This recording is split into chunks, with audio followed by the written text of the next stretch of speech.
nosso velho amigo Linto e sua esposa Rafaela mapearam várias trilhas de cicloturismo no sul para facilitar muito a nossa viagem de bike. Vamos lá conhecer?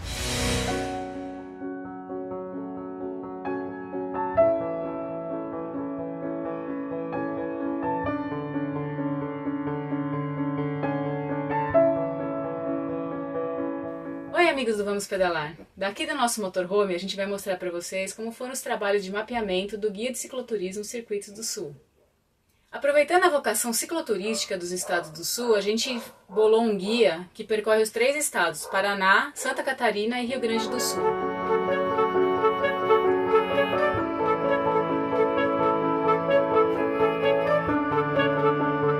No nosso guia, em apenas 760 km, você pode pedalar desde a histórica cidade da Lapa, no Paraná, até Gramado, no Rio Grande do Sul.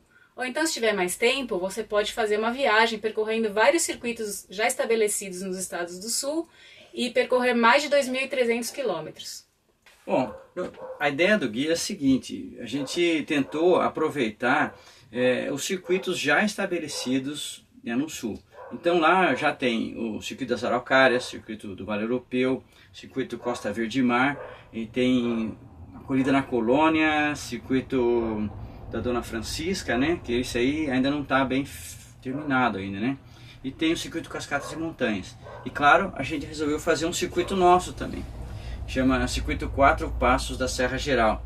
Apesar desse último circuito não ser um circuito estabelecido, assim, ter placa, né, orientação, ter estrutura como os outros circuitos, esse nosso circuito ele é o circuito mais desafiador deles, porque a ideia é passar as 4 passagens mais interessantes, né, da Serra Geral. Então a gente atravessa a Serra do Faxinal, a Serra da Rocinha, a Serra do Corvo Branco, que é aterrorizante assim, né, bem impactante mesmo, e a famosa Serra do Rio do Rastro. Essa sim está entre as mais tradicionais entre os cicloturistas e ciclistas que gostam de desafio.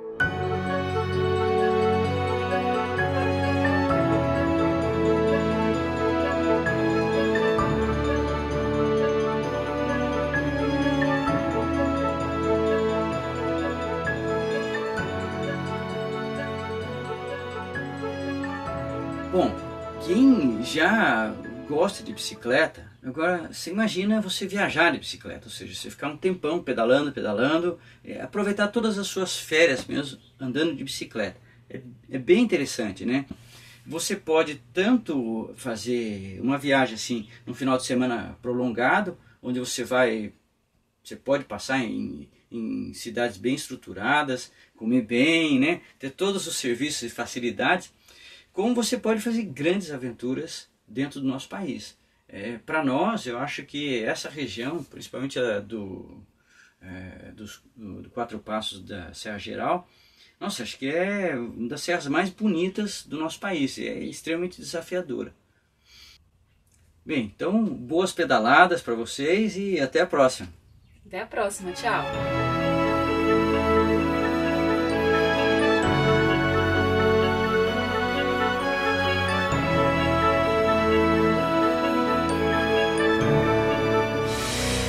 Fomos bater um papo com o historiador de ciclismo Fernando Blanco e saber como é que é a relação da família Blanco com o ciclismo.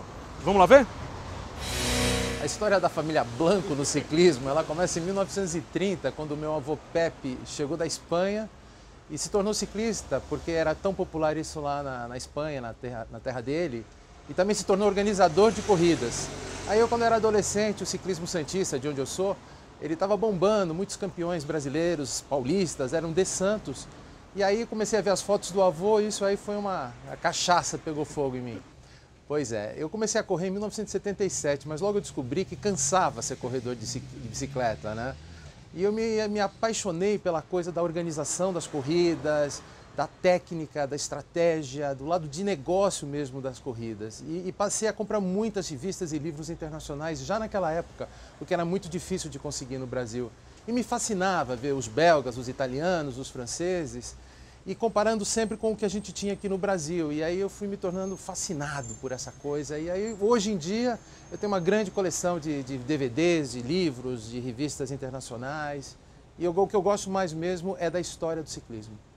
O ciclismo nasceu, de competição, ele nasceu no final dos anos 1800.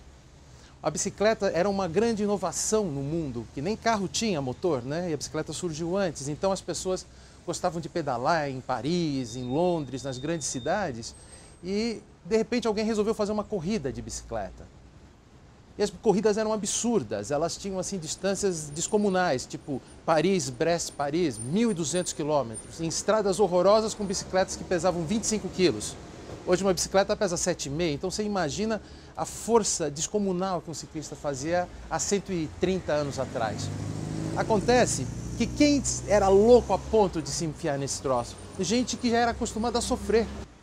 O ciclista do início do século XX, final do século XIX, era um sujeito que trabalhava em fazendas, eram os mineiros que desciam para o fundo das minas para catar carvão.